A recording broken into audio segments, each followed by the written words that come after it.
New York में अमरीकी सदर डोनाल्ड ट्रंप ने मुस्लिम ममालिक के रहनुमाओं से मुलाकात के बाद वज़ीर आज़म शहबाज शरीफ से खुशगवार अंदाज में गैर रस्मी मुलाकात की है। इस मौके पर दोनों रहनुमाओं ने दोस्ताना माहौल में बातचीत की और मुसाफा किया। मुलाकात में नायब वज़ीर आज़म इसहाक डार भी शरीक थे। न्यूयॉर्क में अमरीकी सदर डोनाल्ड ट्रंप ने मुस्लिम ममालिक के रहनुमाओं से मुलाकात के बाद वज़ीर आज़म शहबाज शरीफ से खुशगवार अंदाज में गैर रस्मी मुलाकात की है।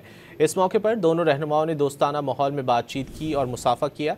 मुलाकात में नायब वज़ीर आज़म इसहाक डार भी शरीक थे। न्यूयॉर्क में अमरीकी सदर डोनाल्ड ट्रंप ने मुस्लिम ममालिक के रहनुमाओं से मुलाकात के बाद वज़ीर आज़म शहबाज शरीफ से खुशगवार अंदाज में गैर रस्मी मुलाकात की है। इस मौके पर दोनों रहनुमाओं ने दोस्ताना माहौल में बातचीत की और मुसाफा किया। मुलाकात में नायब वज़ीर आज़म इसहाक डार भी शरीक थे। न्यूयॉर्क में अमरीकी सदर डोनाल्ड ट्रंप ने मुस्लिम ममालिक के रहनुमाओं से मुलाकात के बाद वज़ीर आज़म शहबाज शरीफ से खुशगवार अंदाज में गैर रस्मी मुलाकात की है। इस मौके पर दोनों रहनुमाओं ने दोस्ताना माहौल में बातचीत की और मुसाफा किया। मुलाकात में नायब वज़ीर आज़म इसहाक डार भी शरीक थे।